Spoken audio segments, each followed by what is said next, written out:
Thanks for tuning in to Hobbs and Horror Movie Review Podcast.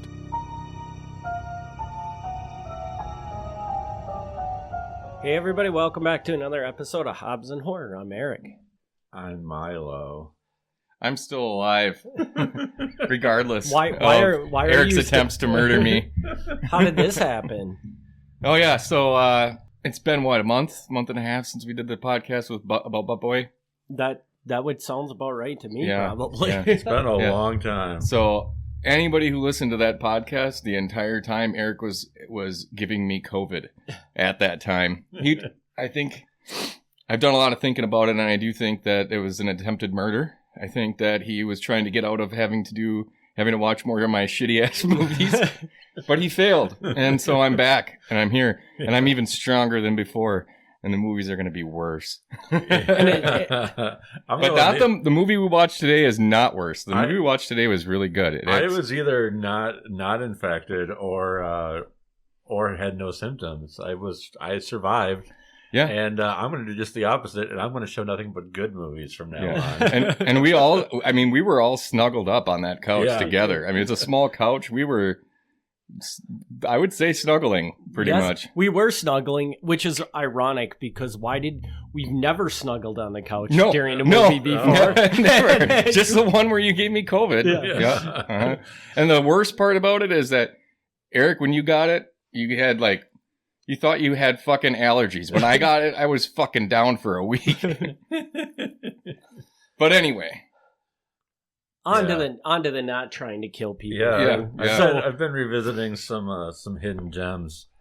And in the process of doing so, there's some I'd like to show people. So yeah, I'm going to show good movies for a while. Before we get into the movie that we're doing today, Bad Milo, so in between, since the last time we did a podcast on Butt Boy, and now, Gavin, you reached out to the director of Butt Boy. I did. And can you tell us and the listeners a little bit about what came of that? Nothing. Okay. Oh, shit. No, I reached out and he sent a very nice response. Very personal, thoughtful response. But no, he didn't answer any of your burning questions. Yeah. Oh, geez. That's sad because my biggest question for that movie was just I want to know the extent of his power. Yeah, I do too, and I'll tell you, I was really annoyed because I thought I bet you can get the Blu-ray and he's got an audio commentary track on it and he's going to discuss some of this stuff. Mm-hmm. As far as I can tell, the movie does not exist on Blu-ray, DVD, really? Anything. Yeah. Huh. It'll have to remain a mystery for now. Yeah, I just want to know, because if, we didn't talk about this on the podcast. We talked about it outside afterwards. We talked a little bit about some of our questions. Yeah. But the biggest question I didn't think of until after we did the podcast the last time. My biggest question is, he starts off with small things. He starts off with shoes and I don't know, butt plug maybe or something. I don't remember. But then he moved. I don't think it's a butt plug. I don't remember. I think it's a Scrabble piece. Or a sorry piece or whatever. Yeah. But with each thing that he puts in his ass, his powers increase. So what is the extent of his power? If he wouldn't have been stopped, would he have been able to swallow? Because it's like a suction. His asshole is actually kind of like a vortex that sucks things into it. So he could have just put an entire house up That's his what ass. I'm wondering. Yeah. It stopped with full-size human beings, but it could have gone, could it have gone further than that? I want to know. These are the questions. And if anybody knows this answer, reach out to us. Yeah. Well, the director is the one to ask, and apparently he doesn't want to answer the question. He didn't respond to those questions specifically. We'll get him on the record. But on to what we're talking about today. Yeah. Which is Butt version 2.0. Yeah. And the movie is Bad Milo. Which I think gave Butt Boy a run for its money. Yeah. I would say they're on the same level. I'm a little reluctant to compare the two because I feel like the style of Butt Boy is much different than Bad Milo, where Bad Milo was almost like a straight comedy. Right. Whereas the Butt Boy was played out as a Yeah. They're very different, but they'd make a really good double feature. Yeah, they would. Yeah. Mm-hmm. Yeah. And I'm actually surprised at how, because as I was watching it, I thought the one thing maybe you two wouldn't like about it was they weren't as heavy in the gore. Like you said, it was way more funny than it was horror. Yeah. I mean, don't get me wrong, there was blood splattering on walls and stuff at points in time, but it was a much cleaner movie than, and I thought that would take away from what you guys thought about it. Mm-hmm. But you both seem to really like it. Yeah. Do you want to explain to the listeners what it's about, and then we'll go into... Yeah. Bad Milo is a story of a man named Duncan, played by Ken Marino, who is an accountant who's always stressed out, whether it's his job or his marriage or whatever. I don't even know why his marriage stresses him out, because his wife seems pretty laid back. Yeah. But whatever. And the stress seems to give him terrible gut problems. As it turns out, the gut problems may not be stress-related or not entirely stress-related, because he has a little monster that lives inside of his butt. And when it finally shows, it kind of... It's just explained that it's part of him. They're like mentally linked. And when he is upset with somebody, Milo will go and make sure that they are punished for being bad. And we kind of see where that goes and how their relationship develops. Yeah. Straight off the bat, I want to say the bathroom thing. The fact that they put his office in a bathroom. Mm-hmm. What is with these movies having weird, like that we watched Frankenhooker. Yeah. And the pimp guy, it was in the bathroom, his office, right? Yeah. The janitor wasn't a bathroom, but it was like a janitor closet where he lived. Yeah. And then there's this one where they move his office into the bathroom. What is with movies doing that? I don't know, but I definitely saw some parallels with The Janitor. Yeah. Even though, like, again, they're very different movies. Yeah. But just the office setup and being somebody who works at the office who's being shit on all the time and not appreciated. I was like, there's some parallels here. And even in Office Space, they take his and put him in the basement. Yeah. And I don't know. I just thought that was kind of a weird thing I've noticed with some certain comedy movies that take place in an office. They always do that to people. Maybe it's part of something that happens in actual offices where they like move your desk around and shit. I don't know. I never really worked in an office before. Maybe the whole having an office in a bathroom is really common. Yeah. None of us have ever had a job where they put us in the bathroom. That's true. You know? Yeah. That's true. Yeah, that hasn't happened to me yet. So what are you guys' thoughts on this? I honestly thought, first of all, this is a great, if you're not into horror movies, I think this is a great baby step to get into horror movies, because it wasn't too horror movie-ish, but it also had a lot of the vibes of, if you're looking at getting into, like, I want to explore this world of, like, comic horror. Mm-hmm. I think that it's a great way to get started in it. Yeah, because it's real light on the horror. It leans into the comedy a lot more than the horror aspect of it. That's why, I think the first time I watched this movie, I think I was pretty hammered because a lot of the humor went over my head. And I think it's just because it was late at night and whatever. And I don't even think I finished it because the ending was totally new to me watching it now. But I'm glad that we revisited it, because there's a lot of really great scenes. Like, still, my favorite scene in this movie by far was probably one of the dumbest scenes. It's just a throwaway thing. But when what's that actor's name that plays his boss? Patrick Warburton. Yeah. So when he walks away from him in the office and goes, "Check out what I can do," and he just starts dancing, and there's like no reason for it at all. There's a couple scenes like that in this movie that really, really made it for me, because it's almost like it feels like it's not like unscripted. Mm-hmm. Like, it just feels like this just something ridiculous to do that just makes the scene that much better. It doesn't have to make sense. It's just funny as hell. Yeah. I kind of wonder, based on the cast, how much of the movie as a whole is unscripted.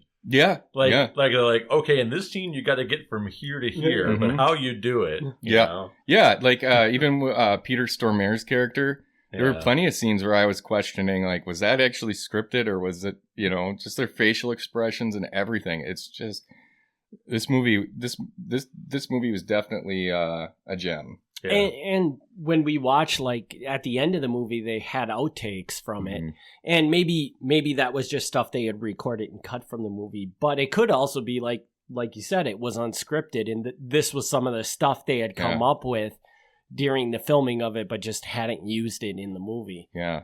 Which, honestly, some of the stuff they had in there I thought was pretty funny. And I wish kind of that they would have put it into the movie because it would have really added to the humor. Yeah. Yeah. The end credits when they were like what was it that was really great when he was talking about when he was using the accent?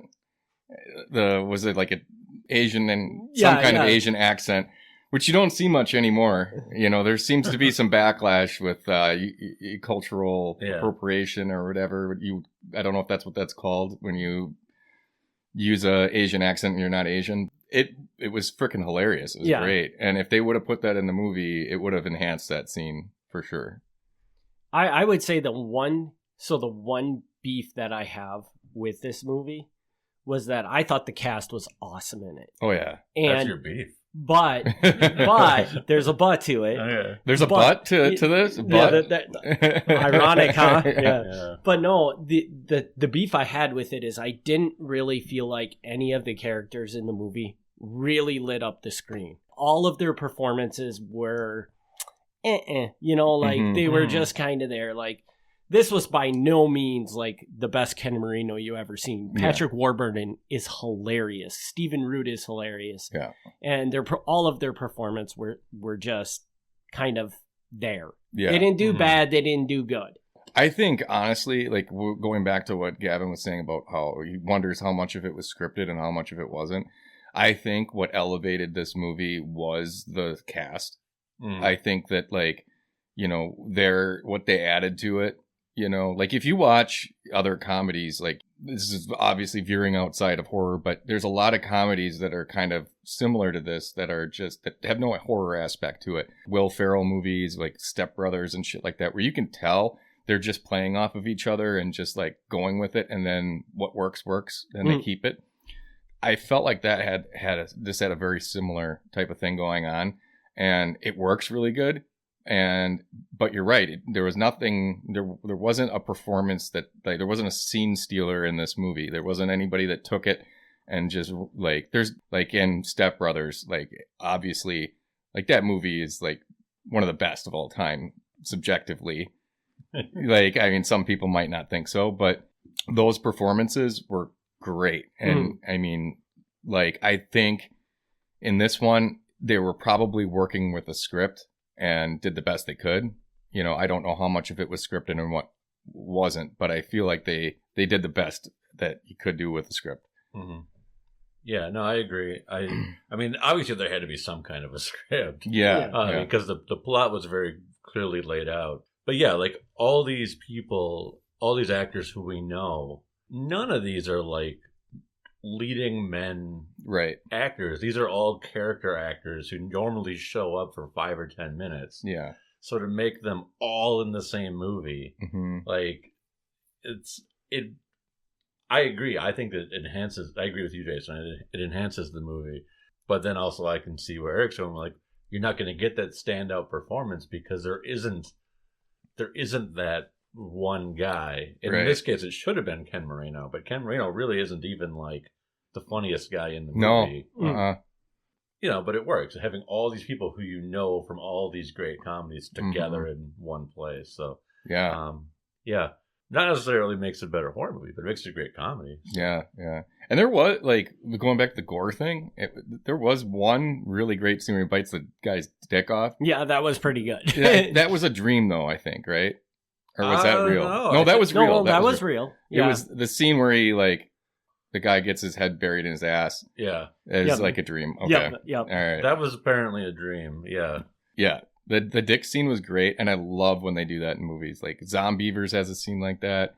where he, like, the monster bites a dick off. And I think there was another one. I think we reviewed something on this podcast that had a scene similar to that with a dick, where there's a dick getting bit off, but I can't remember what. I'm so fucking jaded. Yeah. Like, I've seen so many fucked up shit. I've seen so many dicks get bit off. Yeah. I'm just surprised I even noticed the dick this time. Oh yeah, You know? That's true. That's true. Yeah. And what did you guys think of Milo? Did you like, if you had, if you knew Milo, if Milo was living in your ass, would you think he was cute?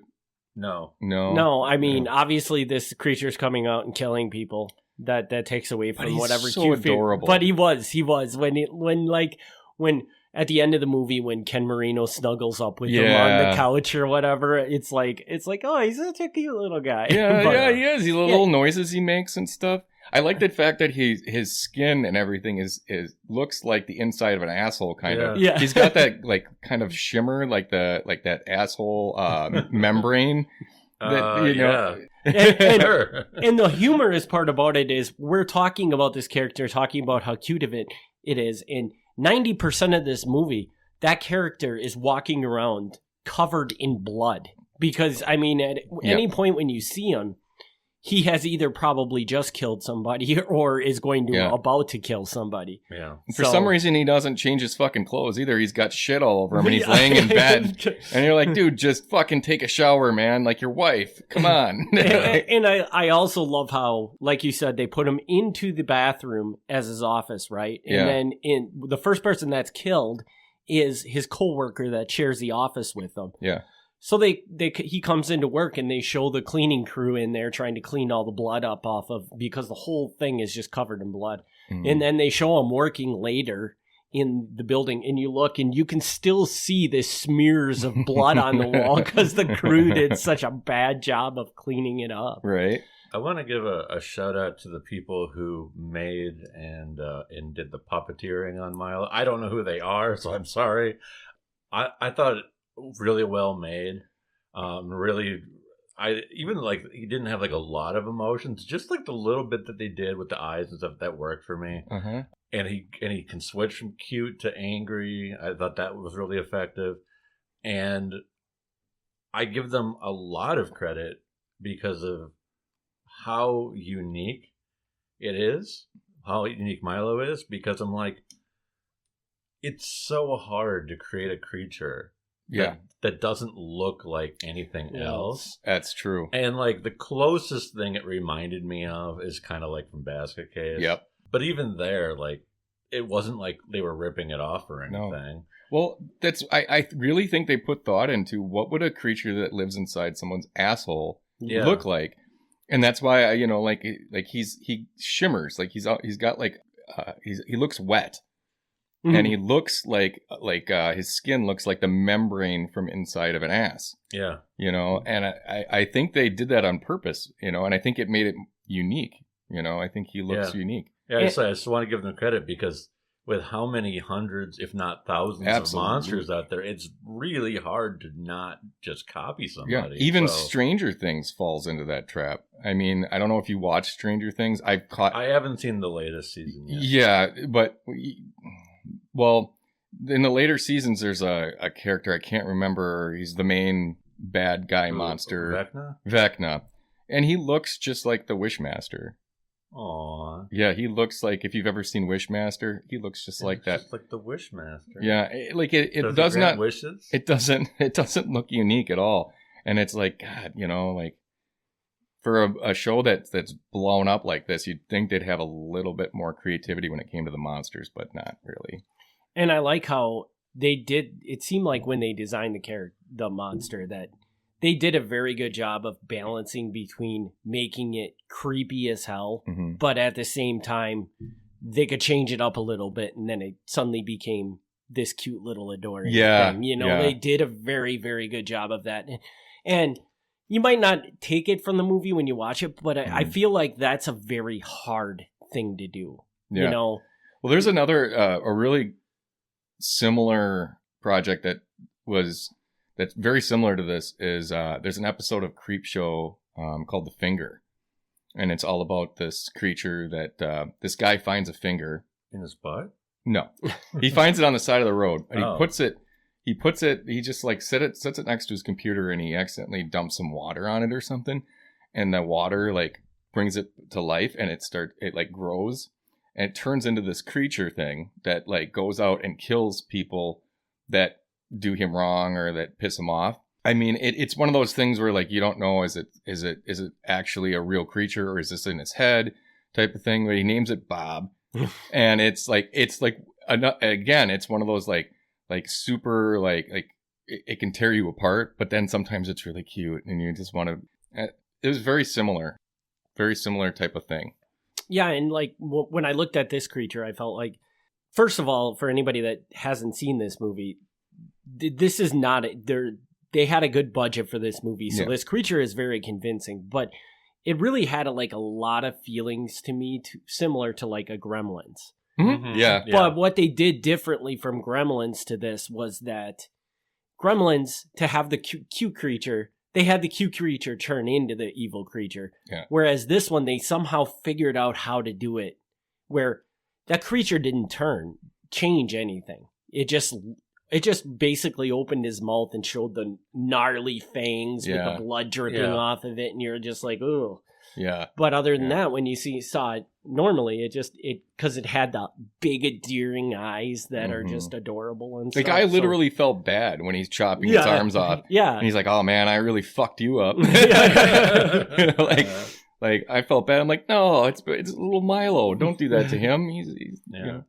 I'm glad you mentioned Gremlins, because that was something that had kind of like occurred to me. Like it's not a lot like in common with Gremlins. Like it's clearly like they're not ripping that off either. But definitely like the noises it makes are kind of like gizmo noises. Mm-hmm. And that's how you make something cute. Yeah. You gotta have the cute little squeaks and stuff. Yeah. I would have a hard time, like if that were to happen to me, I would have a very hard time killing Milo. Yeah. Really? Yeah. Oh yeah. Because all he'd have to do is look at me with those eyes and that's the power. The little noises that he makes and stuff. I'd be like, "Come on up here, buddy. We're gonna watch some episodes of It's Always Sunny together." Well, what do you think? What do you think happens when you kill Milo? Well, we saw that because remember Milo kills his dad's gremlin thing that's living in him.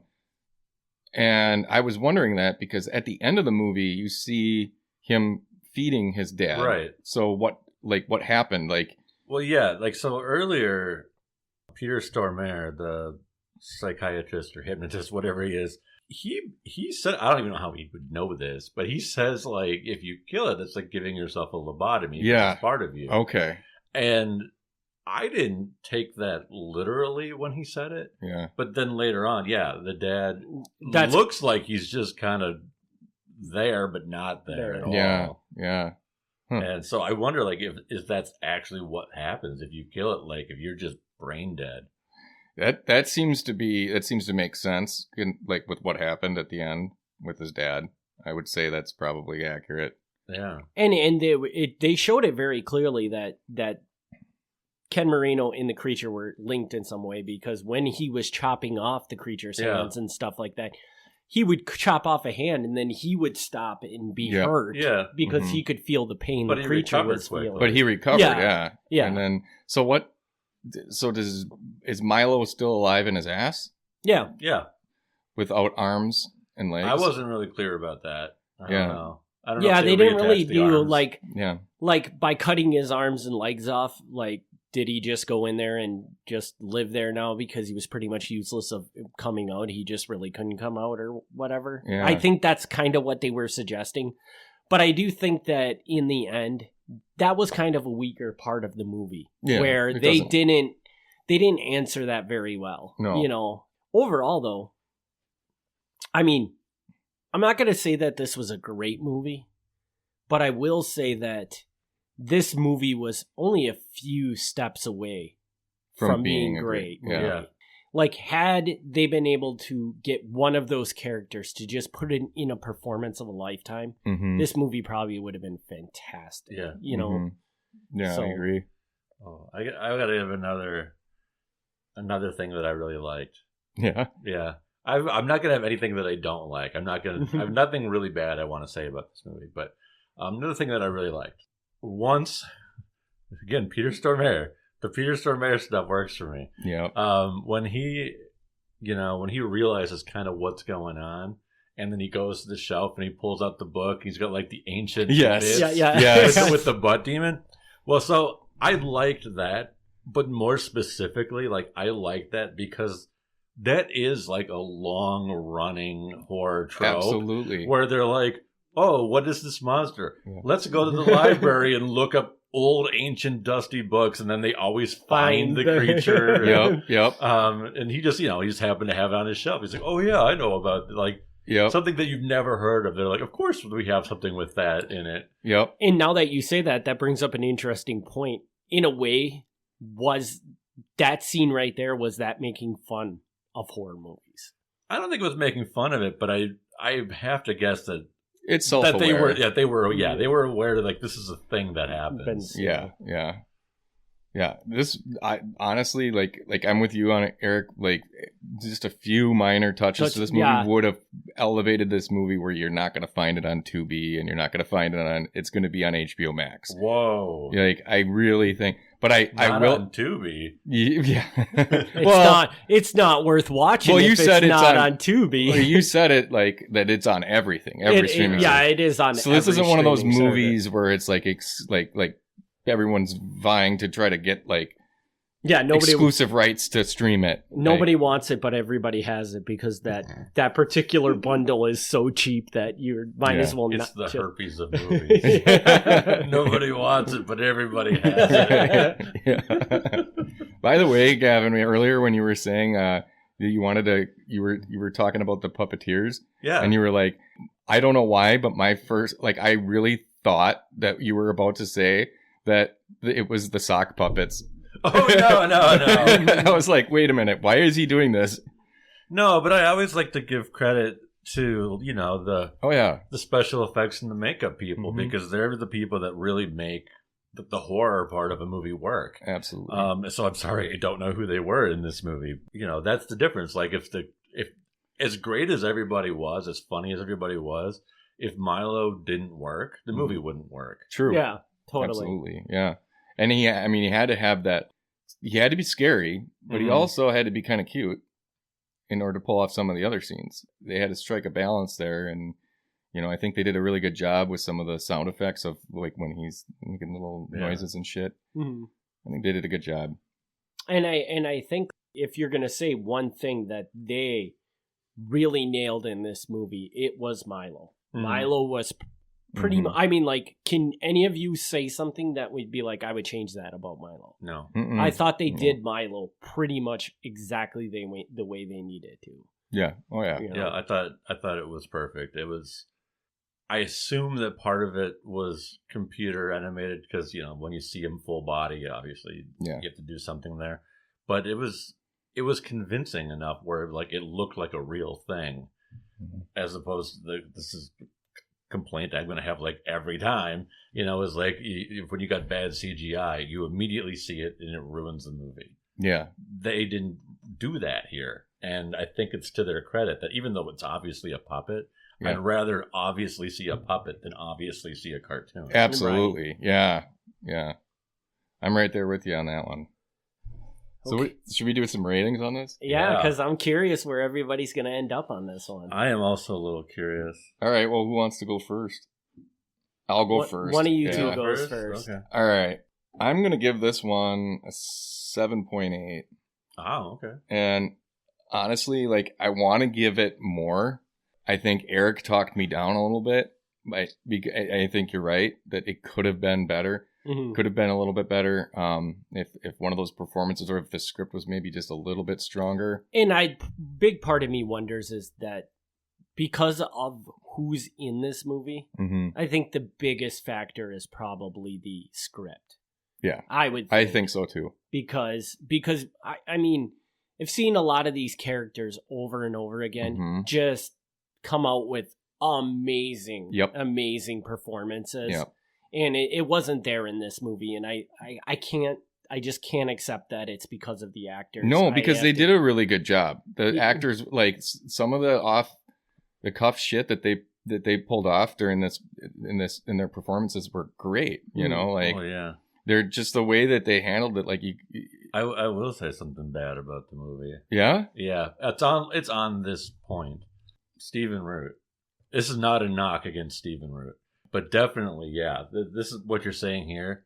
They did not use him properly, to the fullest. At Which all. One is Stephen Root? He was the dad. Oh, okay. Like his character was completely. Yeah. It didn't matter. Anybody could have done that. Absolutely. They didn't use him. Right. And I'll go as far as to say, so in my experience with Ken Marino plays like kind of a weird eccentric character very well. In his character in this show, other than the fact that obviously he had something living in his ass, his character wasn't weird and eccentric. He was just a guy. And that's you're losing a lot of the big power of Ken Marino by doing that. That's true. I mean, you kind of have to make the main character not be the funny person, but then maybe Ken Marino isn't the right guy to be that role. Exactly. Right. Yeah. I mean, he definitely elevated it, but he did a very good job with what he had. But he in theory, this wasn't the character he was going to excel at, in my opinion. Yeah.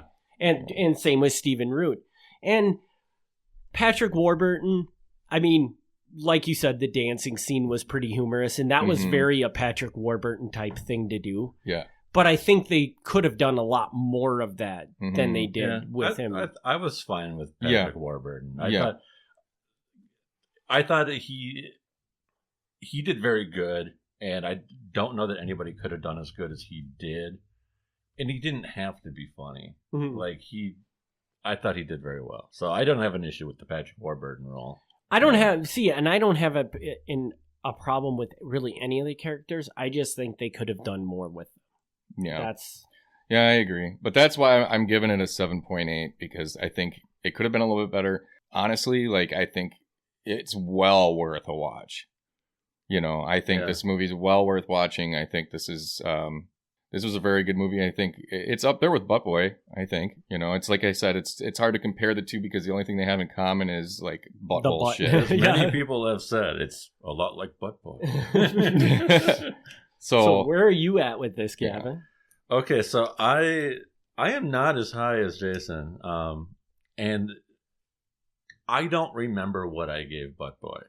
I want to say I still think Butt Boy has the edge for me. I still like Butt Boy more, but this movie has a firm 7 from me, which in my world is good. 7 is still really good. Is it because of the concept of what Butt Boy was like? It's very unique the way they played it out. Everything about Butt Boy I loved. I mean, despite the fact that I would be willing to bet that Butt Boy had a lower budget than Bad Milo. Yeah.